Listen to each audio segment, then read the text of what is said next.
Assalamualaikum Pak Ustadz. Assalamualaikum warahmatullahi. Gimana, sehat nih? Alhamdulillah. Cobain itu Iya. martabak. Aduh, udah lama ya nggak denger kajian Iya, nih. sambil. Kalau saya ngikutin aja, kalau misalkan emang udah dibuka kajian ya saya ikut gitu. Iyalah. Tergantung pengurus. Saya emang ngikut aja.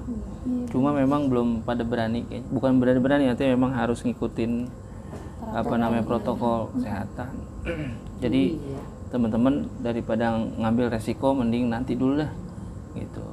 Iya, makanya jadi kita ya yang kesini pengen curhat dong Ustadz.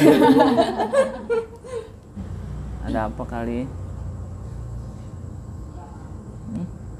Ayo jangan malu-malu tanya Neng. Ya itu Ustaz, cara ngadepin orang bohong itu gimana? Ngadepin orang Mengatasinya Iya. bohong gitu. apa pacarnya? Teman. Teman. Ya kalau bicara temen ya harusnya nih kita bicara bohong ya. Ya perintah Nabi ya jauhin itu berbohong kan gitu.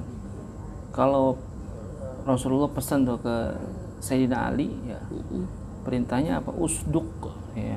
Usduk itu fi'il amr ya. Artinya apa ya? Selalu berkata jujur gitu, usduk. Jadi kan ada orang yang merasa bahwa saya dengan berbohong dia selamat itu ya. Ya. Padahal kata-kata Rasulullah kepada Sayyidina Ali itu usduk wa indorroka fil ajil gitu. Jujurlah kamu sekalipun itu jadi sesuatu yang nggak enak, pahit buat kamu gitu. Walaupun itu merasa dengan jujur itu harusnya hakikatnya semuanya menjadi baik kan gitu. Tapi ketika dia bohong gitu ya, ada orang yang bohong gitu. Ketika dia bohong merasa nyaman, ya kan nyaman di dirinya atau di dunia aja kan gitu.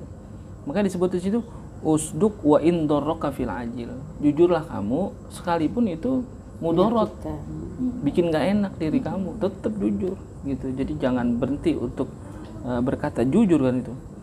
Fa innahu yanfa'uka, sesungguhnya kejujuran itu yanfa'uka, bermanfaat itu.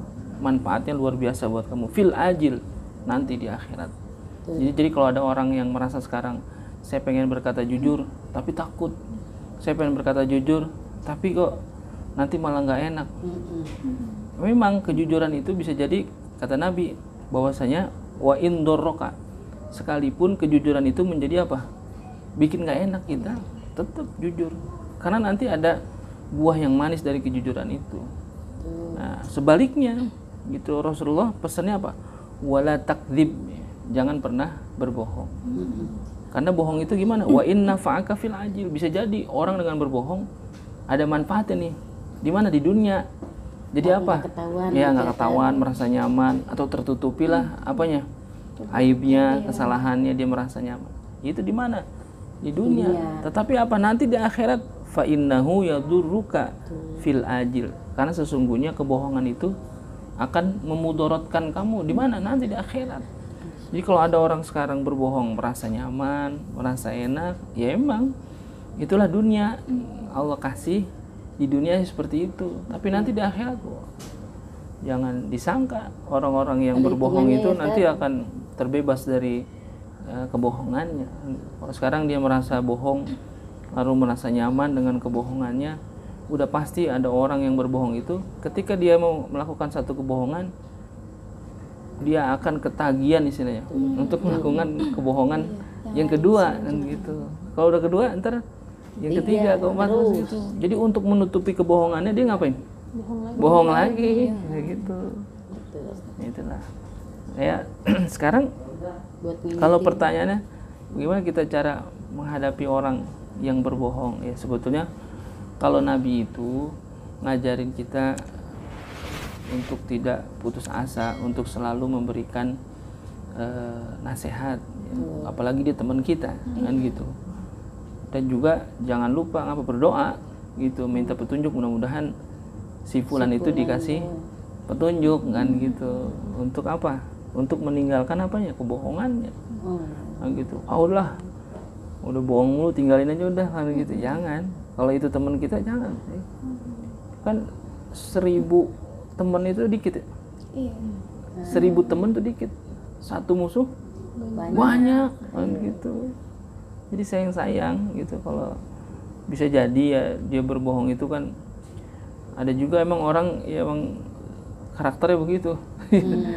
Tapi kan ada juga yang sebetulnya nggak seperti itu dia. Dasarnya dia baik. Akan tetapi bisa jadi karena ada terdesak gitu, atau karena keadaan, atau karena lingkungan memaksa dia untuk berbohong. Tapi bisa jadi itu tadi, kebohongan itu akan apa? Nah, timbul kebohongan selanjutnya. Itu jangan sampai. Ini kata Nabi begitu, ya Ali, alfu sadiqin qalilun gitu ya. 1000 temen itu dikit dan gitu. Tapi wa'aduun wahidun kathirun. Jadi satu musuh itu banyak. Nah sekarang kalau teman kita suka bohong gimana? Tapi memang kadang-kadang karena kita udah tahu dia itu suka bohong, kalau dia jujur kita nggak percaya jadinya kan gitu. Nah, ini makanya bohong ini kan udah biasa bohong gitu. Nah kita cuman Nabi itu ngajarinnya apa?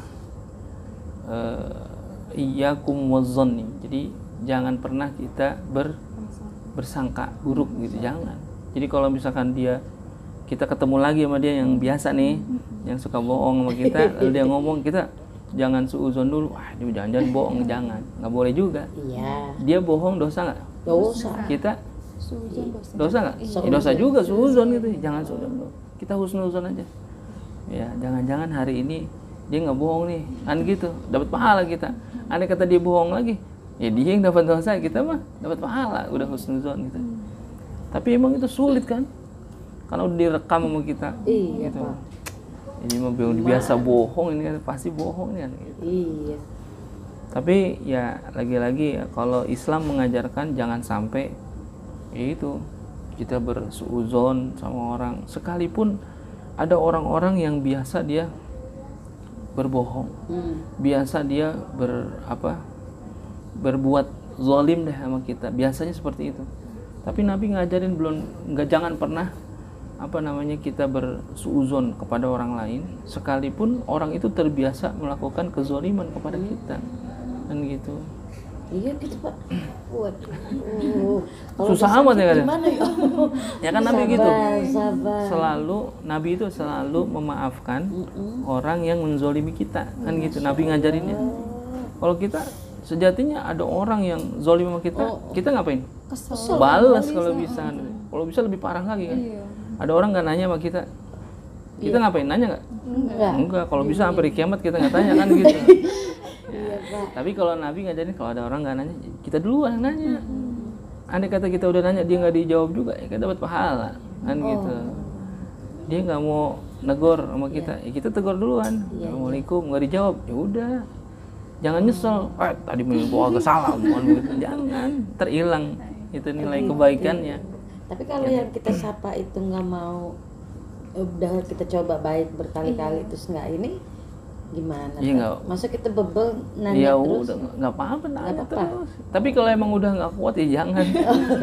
Artinya ini nanya juga tapi di belakang ngomongin juga, nggak usah gitu. Ya kalau ya Nabi apalagi penduduk kafir jahiliyah ketika itu apa?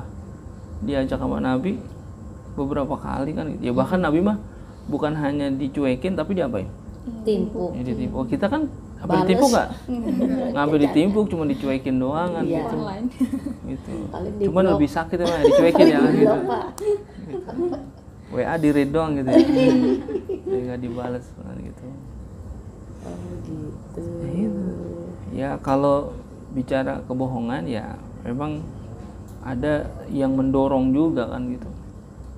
Ya kalau bahkan dulu ada dalam riwayat ada orang yang dikasih nama dengan gelar Al-Kadzab gitu ya. Gitu. Al-Kadzab, tukang bohong gitu ya. Salah satunya itu yang mengaku sebagai nabi palsu ya Musailamah al-Kadzdzab, ngaku sebagai nabi, bikin Quran, hadis dan lain sebagainya dalam rangka apa? Dia pengen dihormati dan lain sebagainya, mengaku sebagai nabi, ya dicap sebagai pembohong besar ya. Makanya di dalam sejarah disebut Musailamah al-Kadzdzab karena kebohongannya udah luar biasa gitu ya, mengaku nabi, mengaku punya wahyu gitu, ada hadis dan lain sebagainya, al-Kadzdzab. Tapi kita ya jangan, kalau ada teman kita masih seiman sama kita, berbuat baik sama kita gitu, sebelumnya juga berbuat baik, tapi karena ada sesuatu lalu dia berubah jadi berbohong untuk menutupi kekurangan dan sebagainya, jangan kita panggil wah al-Kadzdzab ya, jangan, nggak boleh kan gitu. Itu ada Musailamah al-Kadzdzab itu dikasih gelar al-Kadzdzab karena saking apa ya, bohongnya udah dahsyat banget, membohongi umat Islam, itu mengaku dirinya sebagai nabi kan gitu. Kalau ini mungkin ya mohon maaf, paling berbohongnya untuk menutupi apa paling kekurangannya, ya kekurangannya, atau bisa jadi untuk menyelamatkan dirinya gitu dari pergaulan dan sebagainya. Ya biasalah, itu wajar gitu ya. Karena manusia itu kan keimanannya bisa jadi naik, bisa jadi turun ya. Al-imanu yazidu wa yanqusu itu. Iman itu bisa bertambah gitu, wa yanqus bisa jadi berkurang. Nah, ketika berkurang keimanannya, lalu ada godaan kan gitu, lalu dia merasa tertekan ya, dan juga nafsunya mendominasi di dalam dirinya. Ya udahlah, apapun dia lakukan kan gitu untuk membela diri kan gitu, apapun dia lakukan untuk menyelamatkan, bisa jadi menyelamatkan diri dan kehormatannya gitu, bisa jadi. Makanya dia harus bohong aja dah kan kita gitu. Gimana ngatasinnya Pak Ustadz biar tuh sadar, biar tuh ini ya, apalagi kalau misalnya udah merugikan orang lain juga gitu, perlu nggak kita kayak kasih pelajaran atau gimana gitu Pak Ustadz, apa jangan gitu? Ya boleh kan, watawasau bil haqqi watawasau bis sabri. Ini yang kedua yang susah kadang-kadang. Nah, Gitu ya, watawasau bil haqqi. Kita harus saling menasihati dalam hal kebaikan. Kadang-kadang kita udah ngasih tuh nasihat kebaikan, tapi watawasau bis sabri, saling menasihati tentang kesabaran. Sabar yang kurang kita. Kan gitu. Ya kan, kalau pertanyaan saya sekarang ngadepinnya gimana? Apakah kita harus tetap berbuat baik? Ya berarti nggak sabar, itu benar. Ya kalau berbuat baik terus nggak ada akhirnya. Kalau bicara kesabaran nggak ada ujungnya kan. Kesabaran saya udah habis. Ya namanya nggak sabar. Ya sabar. Kalau pertanyaannya boleh nggak kasih pelajaran? Boleh. Pelajaran itu jangan dikasih pelajaran fisika, kimia, jangan puyeng kan begitu. Pelajaran di sini maksudnya apa? Ya kita kasih teladan yang baik kan gitu, nasihat yang baik kan gitu. Ya kadang ada orang juga yang merasa diguruin kan, dia nggak suka ya diguruin. Ya jangan kayak orang lagi guruin, kayak orang lagi ya sharing aja lah, ngobrol atau diajak. Padahal kita sebetulnya lagi nyinggung dia gitu, bukan menyinggung, artinya kita lagi bicara kebaikan, saling mengingatkan kan begitu. Watawasau bil haqqi watawasau bis sabri. Itu yang susah apanya? Yang keduanya itu. Orang nasihatin kebaikan bisa jadi orang bisa gitu ya. Tapi ketika bicara kesabaran ya, yang nasihatin dia kagak sabar. lagi kesel. Jangan diharapkan orang yang dapat nasihat itu akan mengikuti gitu, nasihat kita. Masya Allah. Itu Yuk minum. Ngopi. Ustadz minum. Mulai kesabar minum yuk. Minum tehnya itu. Bismillah. Pak Ustadz minum, Pak Ustadz. Minum. Lah kurang tuh air. Juga Pak Ustadz. Nih diambilin minyak nih. Ini Neng. Neng kesel lagi. Sabar ya Neng. Sabar. Aduh, ada tanya lagi nih. Oh. Berarti paling ujungnya itu udah cuma sabar aja gitu Pak Ustadz. Nah, iya. Ya kalau bicara kesabaran memang kagak nggak ada ujungnya. Nggak ada ada habisnya. ujungnya. Jadi kalau emang kesabaran saya udah habis, ya berarti nggak sabar ya. Ya kalau yang namanya sabar ya udah istiqomah dalam kesabaran. Gitu. Ya kan perintah Al-Quran juga wasta'inu bis sabri was shalah, minta pertolongan dengan sabar dan sholat. Kan gitu. Itu kata-kata sabar itu dirangkai dengan kata-kata sholat. Berarti punya nilai yang luar biasa tuh sabar, karena dirangkai dengan apa? Sholat. Kan sholat luar biasa, dan dirangkai kata-kata sabar itu dengan kata-kata sholat. Berarti memang orang kadang-kadang sabarnya itu yang kurang kan gitu. Nasihatin atau ngomong ya baru sehari 2 hari atau seminggu 2 minggu, baru sebulan 2 bulan nasihatin orang untuk tidak berbohong, untuk sabar, baru sebulan 2 bulan. Lalu Nabi bertahun-tahun kan gitu. Bagaimana ketika mengajak kafir jahiliyah ketika itu, ya jangan berhenti terus kan gitu. Kalau emang benar-benar pengen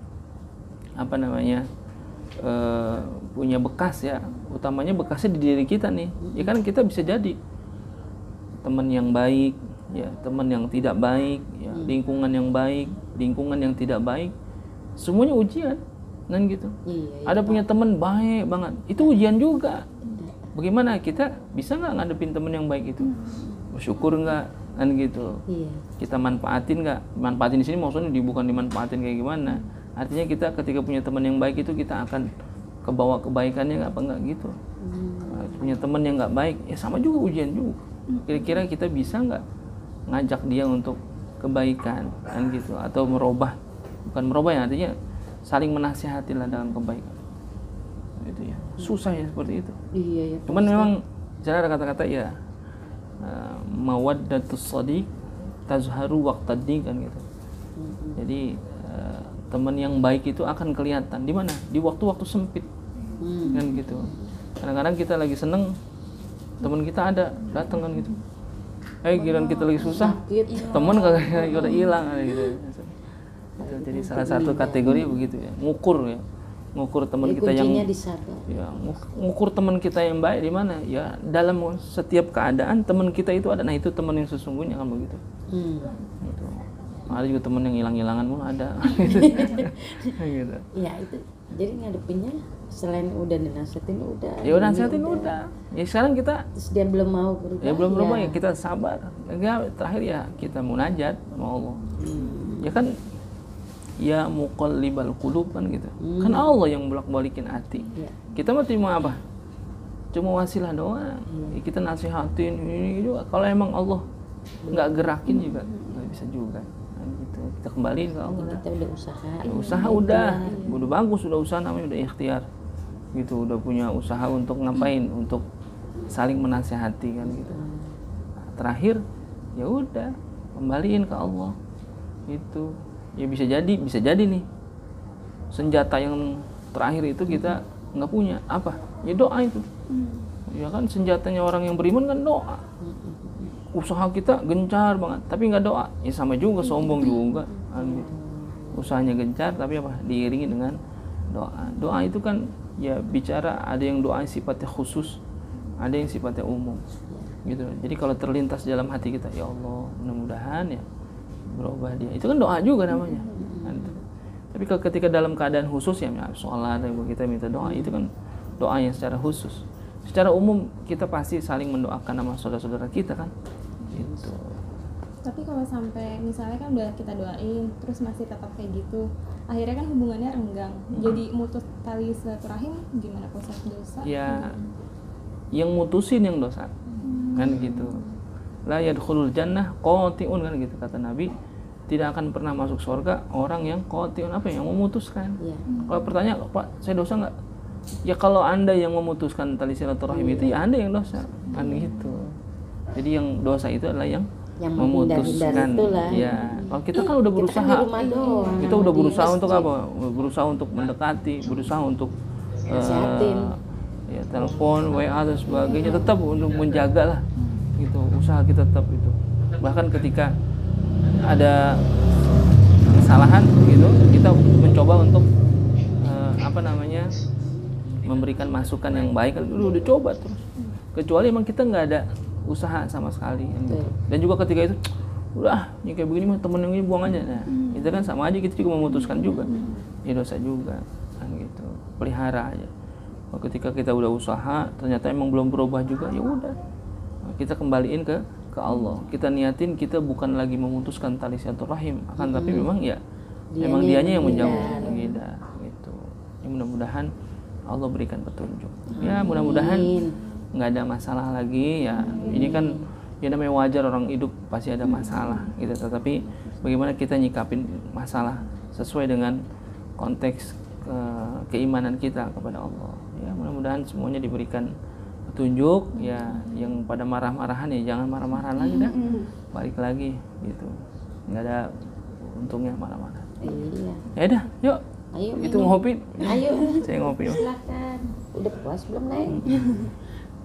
Ya, intinya kesabaran. Sabar.